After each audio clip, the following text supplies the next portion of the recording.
كشري بالدقه وكتر الورد. واحلى حاجه بقى في الطبق القمر ده ان هو كشري حله واحده، يعني يا ست الكل هتعملي كل حاجه في حله واحده ومش هتستهلكي مواعين كتير، ووقت بقى كده ايه في الخفيف خفيف انجاز كده.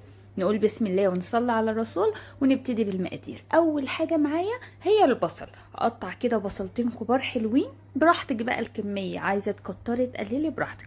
اقطعهم جوليان كده رفيع علشان تبقى مقرمشه معايا. والتركه بقى اللي تخليه مقرمش، انا هزود عليه معلقتين كبار من النشا وكمان كده معلقه من الخل، واقلب بقى الكلام ده كله كده في بعضه قبل ما احطه في الزيت.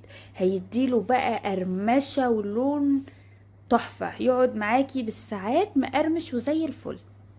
نزلته كده بقى في الزيت ومش بقلبه اول ما بنزله، انا بهدي النار كده وسط شويه، وبعدين ايه اول ما يبتدي معايا ياخد اللون الذهبي هديله كده